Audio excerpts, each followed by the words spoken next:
meet you. Thank you I for know. joining my podcast slash interview. I prepared a few questions for you, so let me start.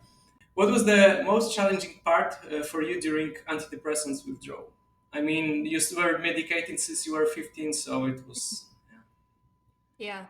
When I was in antidepressant withdrawal, I didn't really know what was going on because it was 2016. So there wasn't nearly as much public commentary about the experience and that people weren't talking about it on Instagram. It just wasn't something where I had any real idea what was happening. So the hardest part for me, I think, was the psychological symptoms because it really did make me feel actually crazy. When I was on antidepressants, I never felt nuts. Like, I never felt like I was really all that mentally ill. I just thought that I had a chemical imbalance in my brain and that I needed the drugs to be normal. But when I started getting off them and went into withdrawal, that's when I first felt like, oh my gosh, this is I'm actually a crazy person. This is what crazy looks like. Yeah, this is it. Like, oh shit, right? And I know that it was withdrawal. I thought that's actually how I was. And so once I sort of figured out that this was withdrawal, that made it a little bit easier, but I just didn't know how long anything was going to last. And so the psychological symptoms, specifically, the depression, the anxiety, the violent, intrusive thoughts, all of that made me feel like the emotional swings, that all made me feel like I just wasn't a functional human being at all. And I was 30, so I had spent 30 years learning to be a functional human being. And it was like, oh, this isn't right. Yeah. And I didn't know what to do, and I didn't know how long it was going to last. And the uncertainty of it was And back then there were no information online besides maybe surviving antidepressants, right? And you had to figure it out by yourself. Like, yeah. yeah. I went on surviving antidepressants, and I remember seeing people talking about this. And so that told me, okay, I am experiencing this is what happens when you get off these drugs. But I feel very glad that something in me didn't want to look further because I think that I was so impressionable at the time that if I had read so many of people's horror stories, I don't think I would have done as well. I had the sense to just confirm, oh, this is withdrawal, okay, and then forget about the website entirely. And I also thought it was just really rare. I thought like I got the short end of the stick. I thought that I was just going to be like one in a million people who this happens to. So it didn't occur to me that this was common. Mm-hmm. Um, and I'm glad that's what happened because being ignorant made it easier for me to handle, I think. And so even now with my work in advocacy, I really struggle because on one hand, it's really important that people understand what's happening to them so they don't get misdiagnosed, they don't spend decades on unnecessary medication.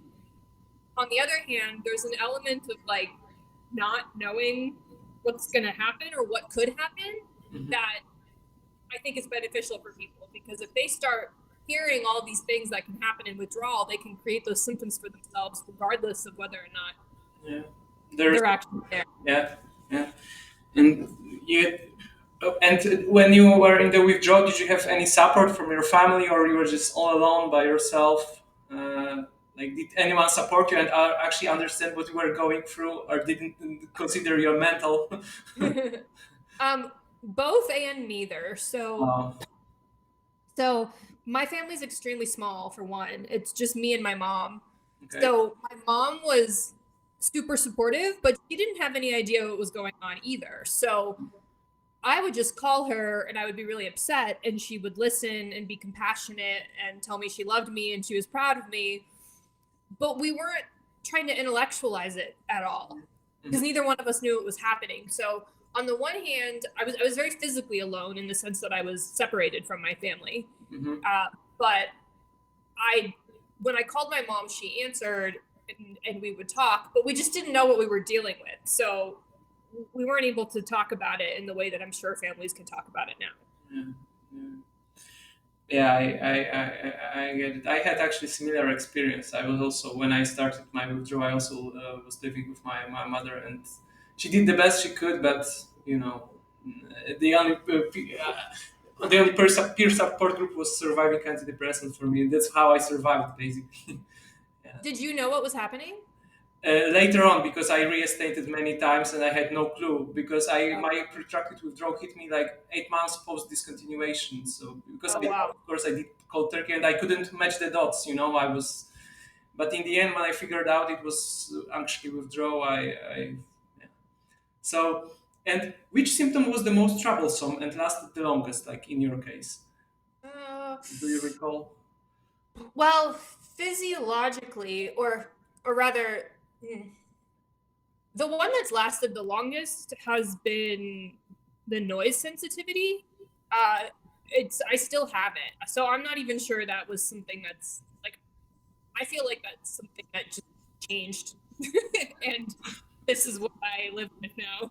Uh, I'm very sensitive to sound, and I have trouble distinguishing sounds. So if one sound is too overwhelming, I can't hear other things. Like if I'm in a restaurant, the music's loud, I can't hear the people next to me, and it's like my brain can't process all of it at once, and so it picks one, and it usually picks the more overwhelming thing, which is usually music or machinery or something like that. And I just have a lot of Like you cannot tell the exact direction where the sounds come from, something like that.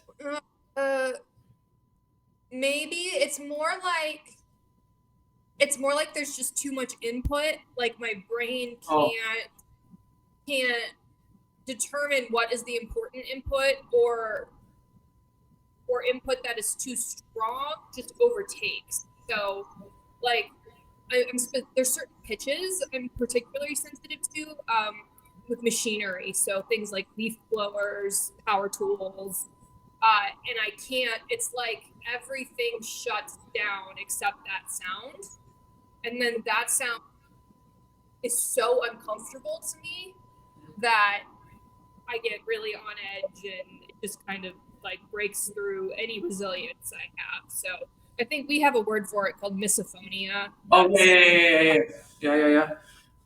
Oh, so and the offending drug was venlafaxine, right? well, I was on venlafaxine and bupropion, Okay. and I think that the bigger troubles were from venlafaxine, Yeah. but I don't really know. I was also medicated at such a young age and for so long. It's just like a lot of my systems were developing and maturing when I was medicated, so I just don't know how that changed my developmental pattern. Yeah, yeah. Especially since our brains develop until 25, so Exactly. uh, I had 10 years of that.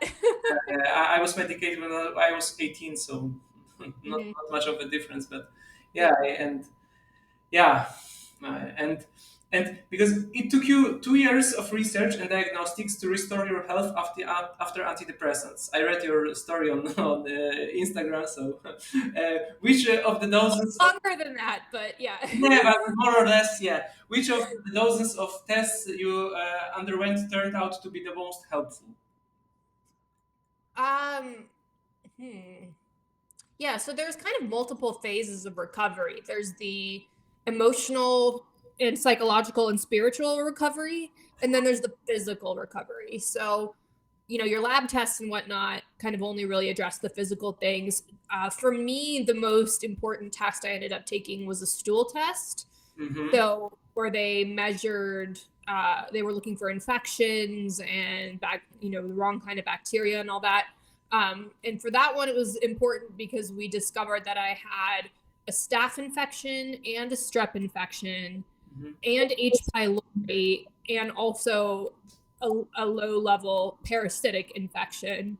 Mm-hmm. And so my gut was so screwed up. And no, it's not like the antidepressants didn't give me a parasite. That's not what I'm saying. But what happened was that the antidepressants had compromised my gut for so long that when pathogens were introduced to my system just through day-to-day life, it couldn't fight it. And so it just created this really fertile ground for a very screwed up gut. And once I started fixing that, a lot of my physical symptoms. And because I mean, antidepressants cause dysbiosis in GI tract, and they messed up the brain gut connection, Yeah, and that's why I'm asking actually this question, because yeah. I read that you had some problems um, with your GI, and Oh, you so did many. come again. So many. Yeah, I also was diagnosed with SIBO, emo, and but regarding your case, did you get treated with antibiotics or prokinetics or any other way? And how did your symptoms resolve after the treatment of this bacteria overgrowth and stuff? Yeah. So I did not go down the route of or not antidepressants, Okay. antibiotics.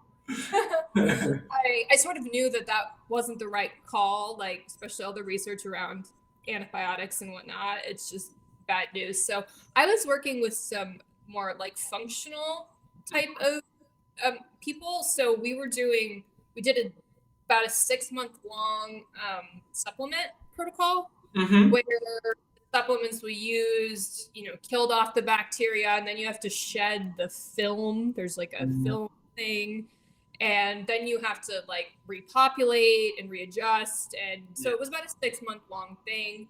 I also completely changed my diet. I cut out all gluten, all dairy, and refined sugar pretty much. And so pretty much now I eat meats and fish, fruit.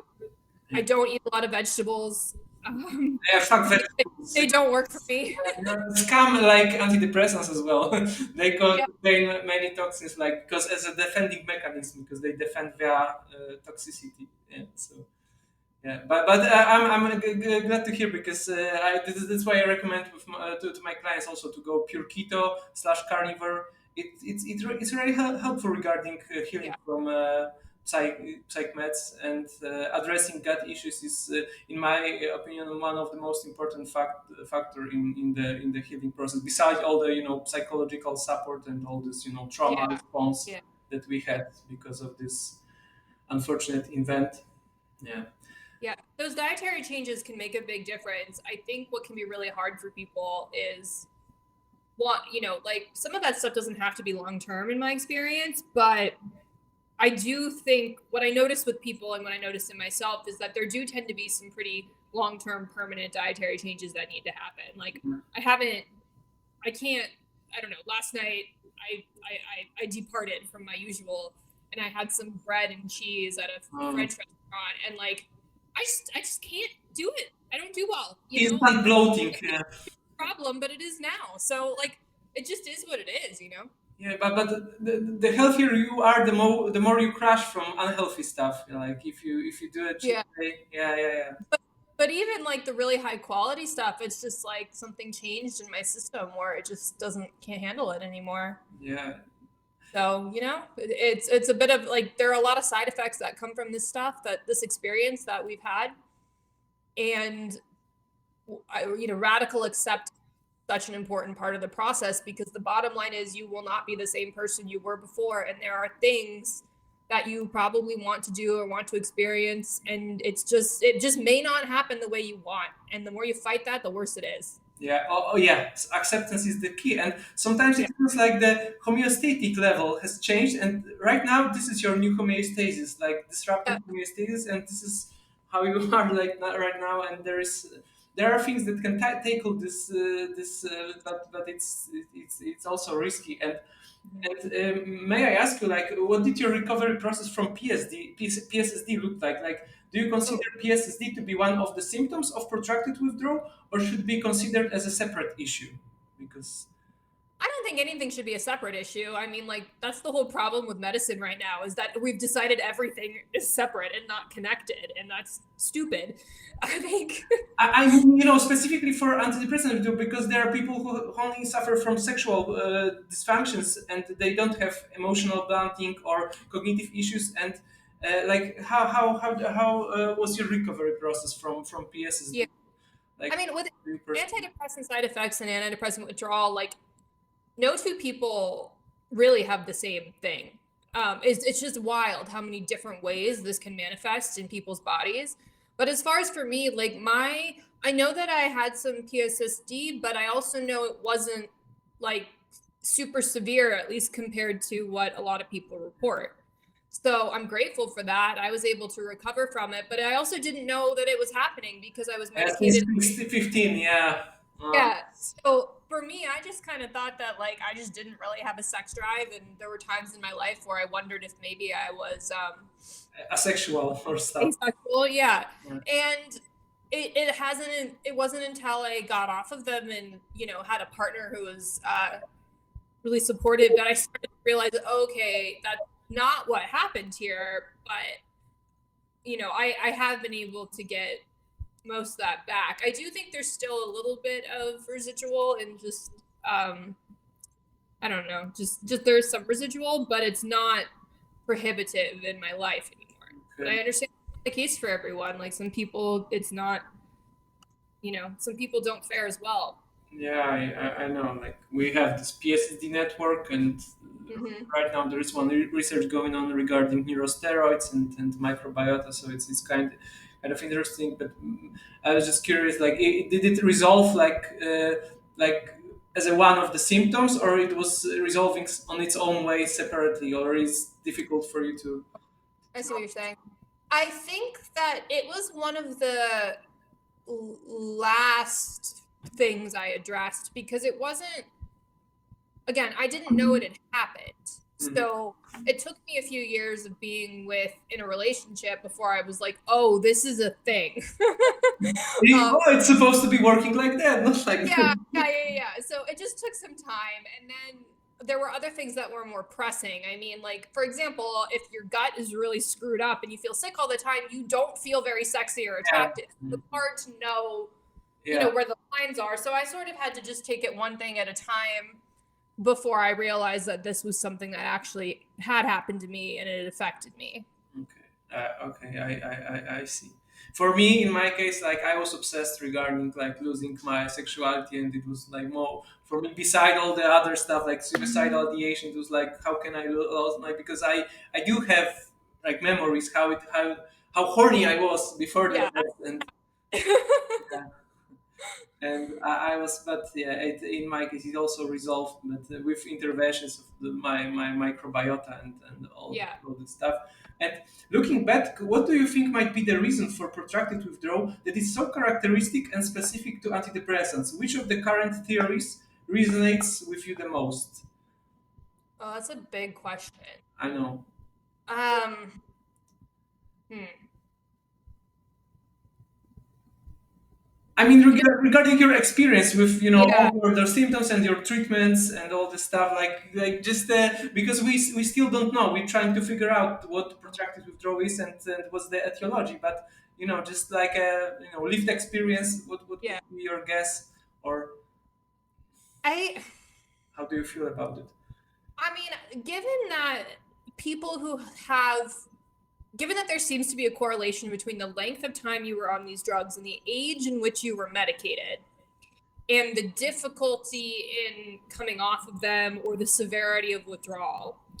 I think there's got to be something to the fact that the natural development systems were interrupted Mhm. when you were young and developing, and now the body is somehow trying to figure out how to create those connections, but like 20 years too late.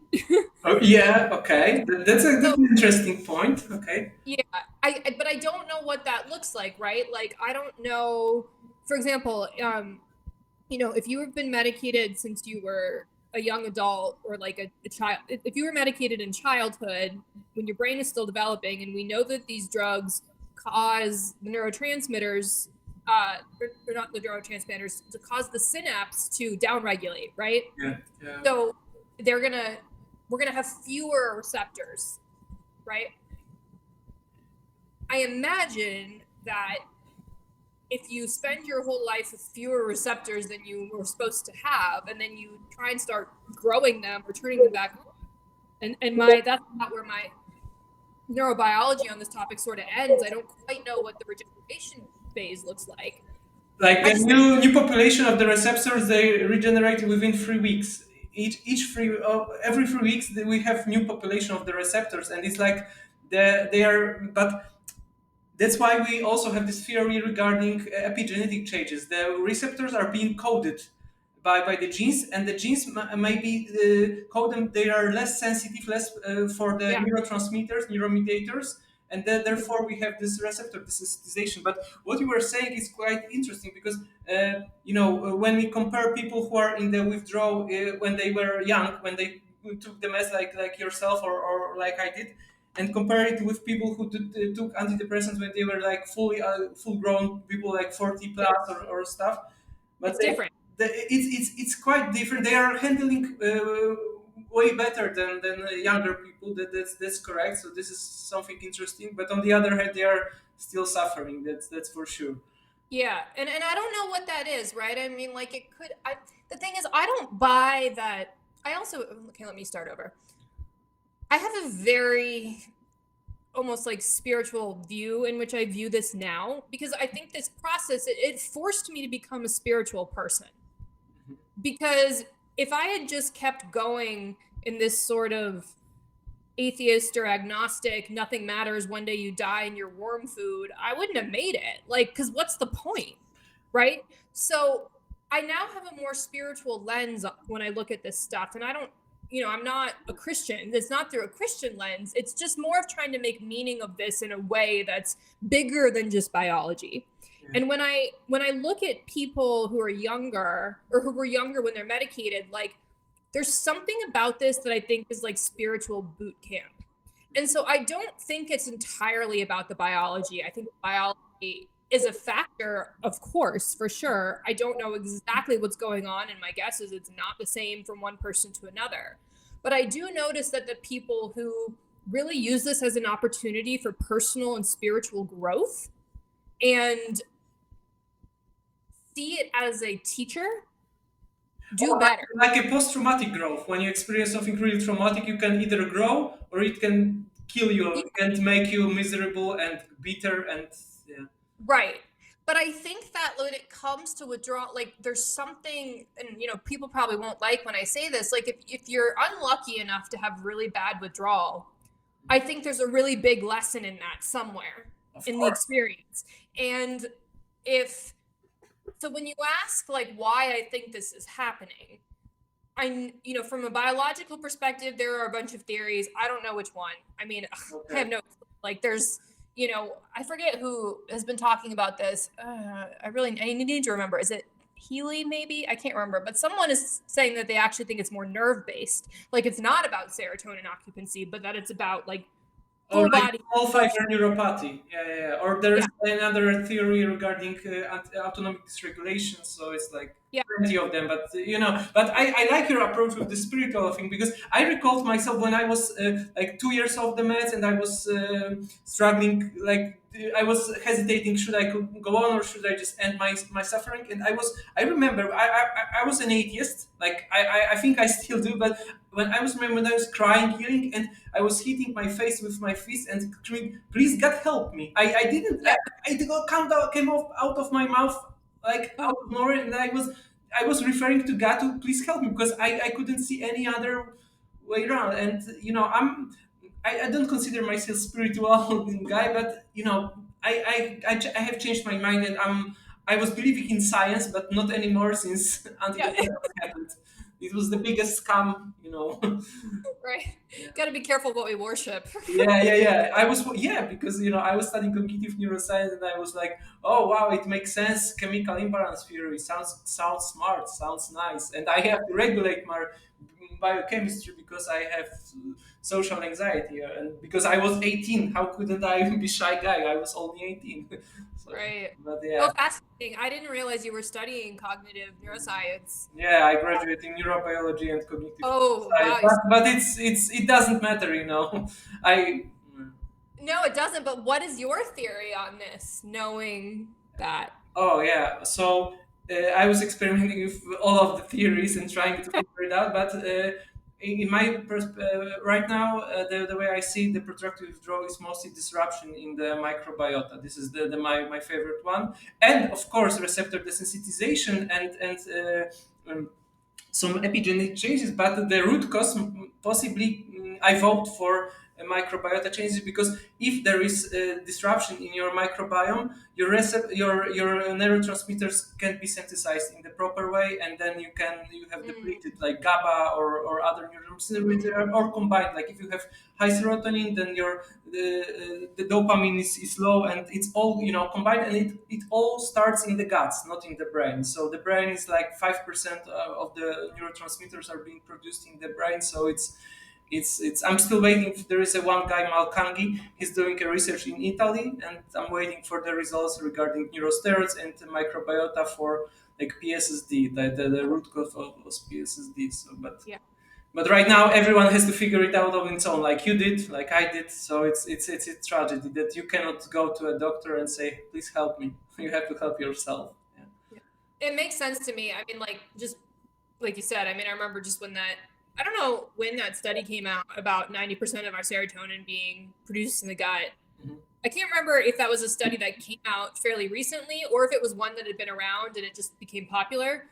But as soon as I learned that, I was like, oh, well, obviously, like, right, this isn't, is this really a brain problem? Just because we think our emotions come from here Yeah, doesn't really mean that that's where the root cause is. Like, this makes no sense. Obviously, a selective serotonin reuptake inhibitor is going to affect where the serotonin is created, which is not yeah. entirely in our They, brain. they affect both, but we have to focus mainly on gut. And right now we have this ADHD stuff, and it's like same story, same old story. Yeah.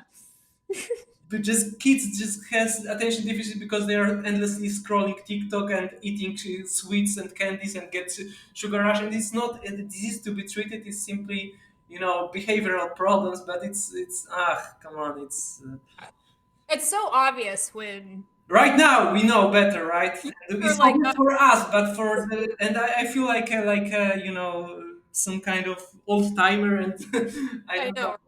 and but especially but in US I perceive it like you already have this going on with Ultra, with Joseph, with Doring, with Robert Whittaker, with you, and in Poland, I'm just trying to spread awareness, and I'm still arguing with people who are claiming that those drugs are actually helping them.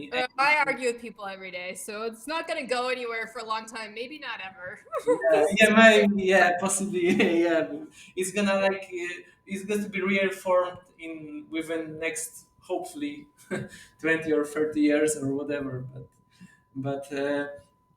And here is another question. A little bit, we're digging a little bit deeper, but I hope you don't mind. But what are your thoughts on reinstating a small dose of medication during tapering? From my experience, it more often leads to a kindling effect rather than symptom relief, even though it is frequently recommended. Yeah. I mean, I never reinstated. I didn't even know it was an option. So I don't have any like personal experience with that. Oh, But so you only quit one time cold therapy? uh, yeah, and then That's great. so I was so angry Oh, that the anger kept me like the pain and the suffering was bad, but I was more angry oh, because that's it happened to oh, me. So I was like, I refused. I was like, fuck this. I'm never gonna take this again. Um, lucky. yeah. But I mean, honestly, I think that what it comes down to is that it's highly individual, and some people a little bit of reinstatement can like it seems like it tells them you've moved too fast. A little bit of reinstatement is okay, and they do better. And other people it creates kindling, and per usual, we just don't know what camp Yeah, you're gonna fall into. yeah, for me it's very challenging because some time ago I had a client who came to me because previously he Mark Horowitz recommended him restatement of 1 milligram of fluoxetine, and he crashed so badly. And Yep. there is one book, the MOLSI guidelines for the help me with that. Was that a book of Mark Horowitz, Maudsley. Malsey, the prescribing Yeah. guidelines? Yeah, and this is the only book we have how to do the proper, Yeah. let's say, proper tapering. Like, and even though if you're following this guidance and do the reinstatement, you can also get, paradoxical reaction and crash so badly. So it's very challenging to even to navigate and help those people, even if you are, Yeah. author of this book, like, and you can still. Yeah. So There's always going to be, it's a bell curve, right? So there's always going to be outliers on either side. And we just don't know. I think that when it comes to paradoxical reactions, like, my instinct around it is to really look at the history. And I think that there are probably signs in a person's life where you can maybe make an educated guess on whether or not they're going to handle a reinstatement or not. The more sensitive they are, I mean, I don't really consult with people one-on-one, but in the times that I have, or just in my kind of general anecdotal awareness, if I've got someone who's really saying things like, I can't drink coffee anymore, or I can't take any supplements, like, where anything they do seems to cause a reaction, then that to me kind of says this is a really proceed with caution case, and maybe reinstatement's not the best call. yeah. But if someone's just kind of like, everything's fine except I think I went too fast, and their internal compass is really saying, I think I just need to like put a little bit back in and move more slowly, honestly, that tends to work. I mean, mindset here is huge. Like, if someone is scared of everything, Each case is different, and like so many differences between one case and another, and sometimes you can even recommend supplements because people get paradoxical reaction even from yeah, magnesium or vitamin D3. So yeah, I typically don't recommend supplements just because I just don't. But I'm so conservative. So I think, but it really comes down to, for me, it's like, this is also, not only is it a spiritual boot camp, it's also a boot camp in learning to listen to your body and your own intuition. So when people come to me, if they're like, I really feel like this is going to help me, and very often I'll say, okay, well, sit with it for a couple days, like, make sure that this isn't an impulsive decision. And if you still feel like this is really going to help you in a couple days, then let's try it. Right. But if they come to me and they're like, I just think this is hurting me, or I'm really scared, then what's the point of giving them magnesium? Like, just following intuition. Like, if you are scared of reinstatement, then reinstatement, then don't. Yeah, and it's yeah. And do you think that, because it's also another tricky one, but do you think that in some cases hyperbolic tapering takes too long? I mean, a taper that is too slow can sometimes be just as harmful as one that is too fast. In my work with clients, it's often difficult to find the right balance. What is your opinion on this? yeah. Yeah, I agree with you. I don't think that hyperbolic tapering is the right thing for everyone. But again, I don't know. I can't, I'm not going to be able to know who it's right for and who it's not for. And so, and neither does the person most of the time. Again, this really just comes down to, it comes down to intuition a lot. I mean, I remember, this is a bit anecdotal, and I keep meaning to reach out to him to see, are you familiar with Giovanni Fava's work out of Italy? Yeah, most. Yeah. Yeah. Yeah, so he's retired now, but I remember being on a Zoom call with him and a bunch of Italian psychiatrists years ago.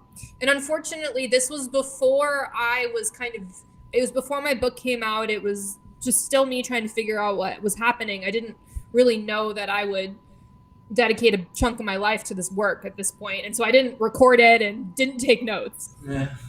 But I remember him saying that he thought that in at least severe cases of withdrawal, that maybe the drug was actually poisoning people and that they needed to get off of it as soon as possible. And so he would pull them off of it like cold turkey, which, if you say that in a room of certain people right now, they're going to lose their shit, right? Yeah. But he would do that, and he would use a benzo to kind of help bridge the withdrawal symptoms, because his theory was that you're like, there's a point where some people, you're just straight up being poisoned, and we need to get you off. And I don't have a particular, I don't feel at all qualified to or I don't think anyone really is, to make Yes, a call on whether or not that's right or wrong. The point was it was a new theory.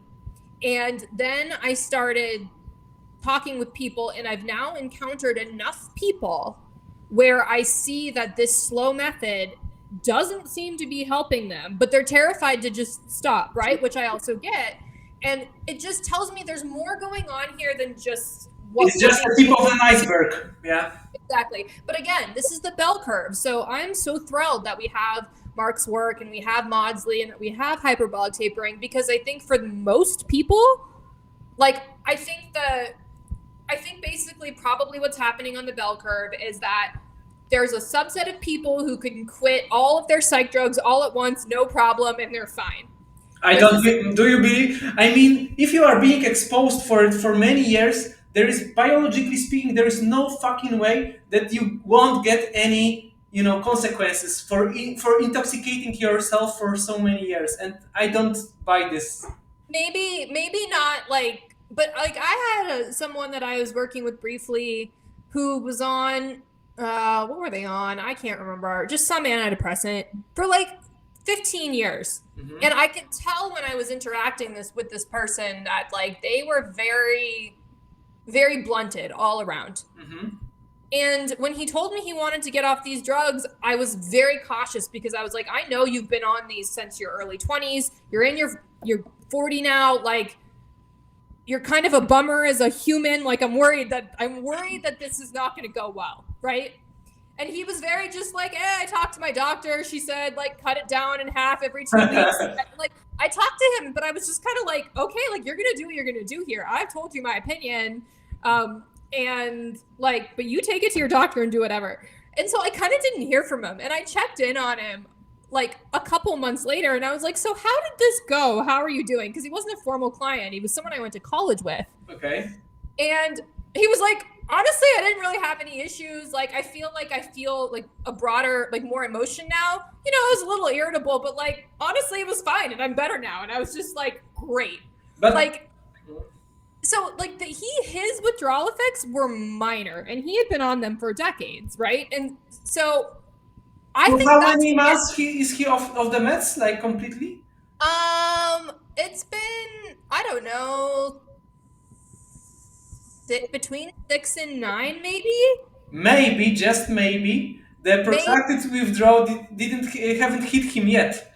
yeah, maybe, but also like it's rare to hear that protracted withdrawal hits 8 months later. Like I typically My case included. I know I know the case where protracted withdrawal hit a person after a year and a half post discontinuation. He but was so yeah, saturated with.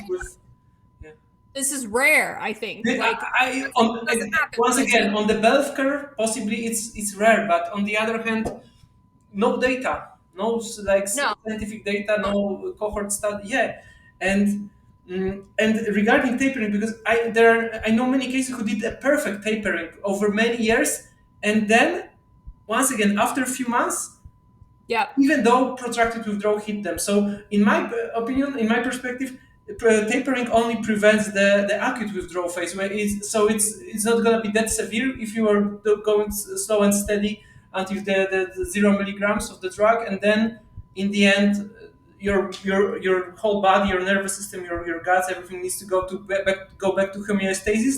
Therefore, it's still affecting you when you are off the meds. Your body is still trying to readjust. So I think it's not a, like, the one size fit for all, but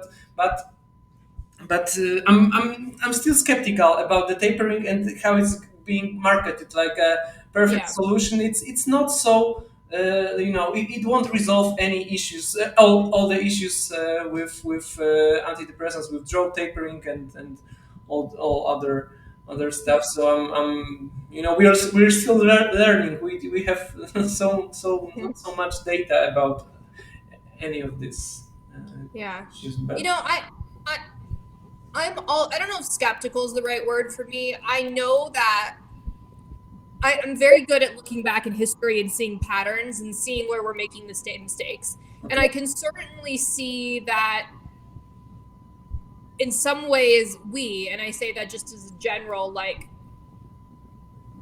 movement, Okay. are making some of the same mistakes that were made with the inception of antidepressants, right? Like this, like in the same way that the antidepressants and the pharmaceutical companies would come on the market and say, this is what we think is happening, right? And this is why you should take this drug. There's a whole section of this, and I'm sure that I'm probably like, when you're trying to explain things simply, you fall into it. And I'm sure people have interpreted what I'm saying like this too. But it's like, I don't think that hyperbolic tapering is the one and only strategy. I don't think Mark Horowitz is any more of a god than people thought Prozac was a god, right? Like, I love Mark, he's wonderful, but like, he'll be the first one to admit he doesn't know everything either, right? But it's very easy for us to attach onto anything that makes our story make sense and be like, this is it. Yeah. But we have to be smarter than that and realize that just like mental health and depression and all that stuff, like, is not one size fits all in treatment. It's also not one size fits all in taking people off these drugs. And we just have to know that we're in the Wild West now. Like, we're not really in the Wild West with antidepressants anymore. We know that strategy is not working very well because we can see it, right? We know that people are having a lot of negative effects from these drugs, and that still some people may think they have benefit from them. But with withdrawal, with tapering, we have no clue what we don't know yet. And I don't know how long it's going to take for us to realize this, but unfortunately, that's just where we're at. Like, everybody who chooses to come off of these drugs is part of a wild experiment right now. And there's nothing we can do other than try and tune in and make the best choice for you. Yeah, everyone wants to come off them, but for some of them, it's like even like close to impossible. I also had a case when somebody were claiming that his or her doctor advised them that if you are for long enough on those meds, there is no to come off them. Like, there is no way you can come off them because of the brain damage or whatever. And the truth was that actually the person didn't survive the protracted withdrawal phase. It just crushed her or him very badly, and he reinstated. And but the point is, if he endured this for next possibly few months or maybe years, he would be better. And this is also like misinformation, that you have to be on this meds forever, and Yeah. and that some of people cannot actually quit them because of whatever. They even don't give any Yeah. argumentation for that. I But do think, though, that there's personal math that needs to be made, right? Like, for some people, the they do not want to or do not think they can spend years in withdrawal in order to get better at the other end, and so they make the personal calculation that they'd rather stay on their drugs. like, And I'm like, 60 plus and I'm considering staying until I die. not even, like, I've known some people who were in their 20s who made that call. And like, the thing is, I, as someone who's been through it and come out on the other side, I really want everybody to know what it feels like to heal from this. Same. Yeah. But also not my place to make that call. Like, I really try to reserve judgment there because I don't know what it's like to be in their body. I don't know what their path is. I don't have little kids I'm trying to take care of. Like, there's a lot of intangibles that I can't relate to sometimes when I hear these stories. And so I have so much respect for anyone who chooses to give this a shot. But if they don't end up sticking with it for whatever reason, like, I have to respect that too. Yeah. Well, for me, it's a little bit difficult because I'm trying to convince people on the meds that it's worth to fight for your emotions, sexuality, cognition, and it's like it's always worth it to survive the Yeah. withdrawals and to see that you are actually a human being, not muted by the meds. So it's like I'm not as respectful as you are, and but I need to I need to be, because sometimes maybe it's pointless to try to convince someone who is like narrow-minded and think, okay, this meds, sticking by the med, like it's the only solution for life. But if you are young enough, I think it's always good to fight for your for your personality, because what Mhm. those drugs do, it just mute your personality, and even your personality is fucked up and you have some issues and trauma, because everyone does. But the only way to resolve them is being sober and dealing with life, basically life stuff, man.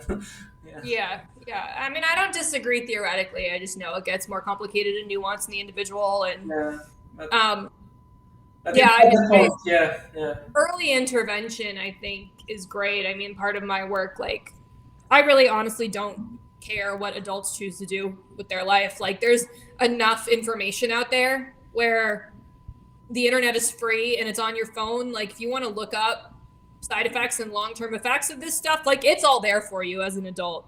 I really struggle with kids because they didn't get a choice. I didn't get a choice. And I think that every moment you can put off dumping these powerful chemicals into a kid's brain is like a win. So, yeah. that's where I really draw the line of like where I really stand up and say, you're wrong here. Like if a parent is asking me versus an adult. An adult, I'm just Yeah. like, here's the information. You make the right choice for you. Like, this isn't my fight. Yeah, But one nine thing year is to take them as an adult, and another thing is to being like forced to take them as a child. old, It's a different story. It's a totally unacceptable, and it's like the consequences. Like, and do you ever have you ever thought like what you could have been if it didn't happen? Like, oh God, every day, every fucking uh, day. uh, I just posted something this morning about that. I believe, yeah, I saw something. Yeah, I know that like every life and every experience or every life experience runs into things where you're at a crossroads and you choose left or right and you know that you can't have the same life going left as if you go right.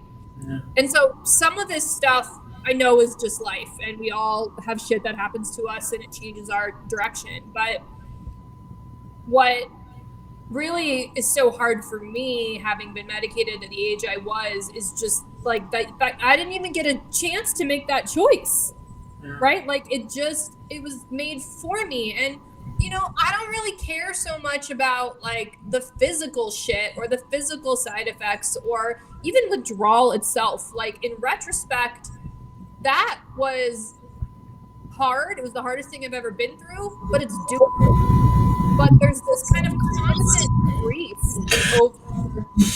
over what was lost, and I can see it so clearly now. I mean, it's everything from earning potential because I didn't have Oh, any motivation to work, or to relationships, to even now, like I've been dating someone and I'm running into problems because it's like I don't understand how to deal with, like I don't understand it, and I don't yeah, feel you the have to learn how to live. Like, yeah, you're just basically you missed many years you of your life, and you're just your brain didn't have this experience that you needs to have to learn this yeah. how to date, how to empathize, how to do this, how to do that.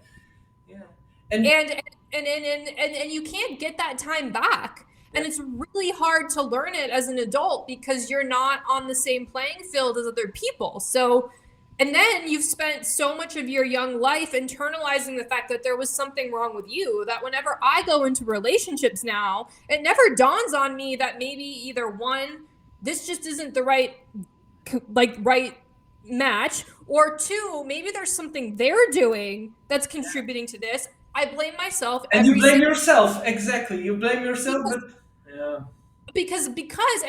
because one, you spent so much of your young life being told that there was something wrong with you through actions and just subtle things. But then also when you know that this is a deficiency in you and you know that this is something that you're not on the same playing field, you just assume that it's your fault. And then so I spend all this time trying to fucking fix it and fix myself and get driven crazy by it when in reality I don't even know if that's what's going on, and I literally can't you don't know what to fix. Like, no, I don't. because you don't have sense of yourself, because it was Uh-uh. muted, it was Yep. evaporated. Yeah, I had similar experience, and even like the memory of the past of my experience in Yeah. my life are very It, muted. They it, are just erased. yep. I, So you didn't learn anything because you don't remember it. it was just I was because I had submania state when I was on Zoloft. I did many crazy things. I'm glad that I didn't end up in jail or dead or Yeah. whatever, but but the point is like the memory of the past is just something that's missing, and I don't, even though I recovered from the mess, I still like the grief, the trauma. It's gonna be there forever. Like, Yeah. but you've got the point, and I have very exact experience that I feel like an outcast, but trying to be. I'm learning skills that I supposed to learn like 10 years ago, or how to talk with people. Yeah, but Yeah. but when people talk with you, they don't see this. Like they see, oh, you're smiling, you're fine, you wrote a book, you're great, but deep Yeah. down, They have no idea no how hard idea. you're working, and like the constant calculation of like what is the What should next I do? How should I interview? behave? Yeah, who do you want me to be? Like it's constant.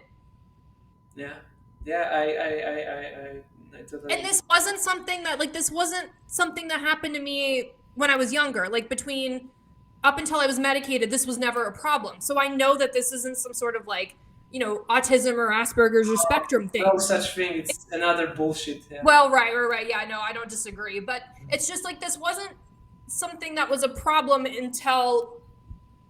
I until getting off these drugs and realizing the gap that it occurred. Yeah. And now So you have to cope with this gap and try to deal with it by coping mechanism and trying to yeah, pretend to be a functional yeah. human being. I feel you. Which other people don't get. I mean, like honestly, at this point, I probably need to try and get involved with someone who's been through withdrawal or medicated as a kid because they're the only other person who's going to be like, I don't know what's going on either. Yeah, of course. And I remember my first few years when I actually I was pretending human emotions. Like I was pretending Yeah, interest, I was pretending empathy, I was pretending yeah. that I'm smiling, whatever. And it was like the learning process of basically basic human emotions. The only thing was left for me was anger, like pathological anger issues, like out of And the. boredom, Yeah. boredom and rage or Oh, indignation. boredom, yeah, anhedonia and shit, yeah. Yeah, Yeah, but mm. So deep down you're still, even though you're smiling, you're perfectly fine, you look great, you do your job, and but deep down you still feel that it had impact, right? Yeah. oh yeah, for sure. I mean, like for like this conversation, anything professional, just general life stuff is not a problem, but the real true connection with another human being, like a deep personal connection, is still just like wildly Mhm. tricky. Yeah. Like, Um, so yeah, it's just let's say I would say it's leftovers from PSSD, maybe like the romantic feelings and the deep connection, because it's could be. could be. Yeah, I don't know, but I probably wouldn't use the term PSSD for that. I think that had to do with just the connections not being made because of the time I was medicated. Oh, yeah, maybe. Oh, yeah, Because again, I was right at the age of puberty when you're starting to, yeah, have your first boyfriend and stuff. So all of that was yeah, under the influence for me. yeah. Yeah, I had very similar experience. Like 3 years, I was 18, and I had actually I had like sex like few times before antidepressants happened. So I also didn't have this like the real experience, because the first time was like Yep. crazy story, but then I was medicated, and I remember when I was progressing with the side effects. I remember exactly the day when I all of the sudden stopped loving my first girlfriend, and it was like I even couldn't tell if it was me or the mess. It was bizarre and very like fucked up, and Yep. nobody understands really, like Uh-uh. yeah, Yep. yeah. I Yeah, I feel that you're still tense. You feel I can I don't know. Maybe I'm making this up, but I can feel it that you're. No, it's because I'm dealing with this like literally right now. This Yeah, is something I dealt with 2 days ago yeah, about this coming up again because I've been seeing someone new, and I'm just like, fuck, man. Like, so it's it, still a thing. it's still a thing, but yeah, But when you implemented all the, like, try to restore your health, so the physical stuff resolved, and the only thing that has left is this, the, let's say, emotional response, the how do you perceive the relationships, or Yeah. I would say that like most of the physical stuff is fixed itself. I think that the only things that haven't are the things that really occur during that time during puberty. So I have hormonal issues. Like I think my hormones were deeply affected. Um, and then the ability to like connect in personal relationships is affected. Everything else though, like is good now. okay, okay. Well, it's still a burden, right? It's still a, yeah, but hopefully, like, because could you remind me how many years are you of the meds? It'll be 9 years in March from the Effexor, and then in July the Wellbutrin I would have stopped. So 9 years this year, and then the rest of the drugs I stopped in the fall. So this is the 9 year. And during these 9 years, how did you see your progress? Like, were there any point where you can say, okay, it's not progressing, I'm not improving, it's just the way it is? And No, I mean, in retrospect, when it was happening, it didn't feel linear, but in retrospect, I can tell that it probably actually was pretty linear. Like I get better every year, but I also like I consider myself fully healed from withdrawal now, yeah, and I have for a very long time. I mean, yeah, there are some things that feel like I still deal with, but it doesn't feel like there's anything wrong with me. It's just kind of like, okay, this is what it is now. I need you to, accepted it as a part of your. yeah, like life, right? Mhm. But I don't feel like um, I'm still being chemically jerked around, if that makes sense. Yeah, perfect sense. Yeah, yeah. I'm 7 years of the meds, and in in my case also, like, I consider myself recovered. However, I have also still some minor issues with my cognitive abilities, like Yeah. memories from of the past, and Oh yeah, that's just gone. I just assume it's not coming back. no, don't say that. Yeah, maybe it will, but I do believe that if you address your healing journey, if you really focus on your body, your diet, and it will be way less painful than if you are just, bedridden and Yeah. just waiting for the Great. miracle to happen. You have to take responsibility for your Yeah. healing, and it's extremely difficult. But yeah. Yeah. I agree. It was nice meeting you, Brooke. Thank you for this podcast, for this interview, and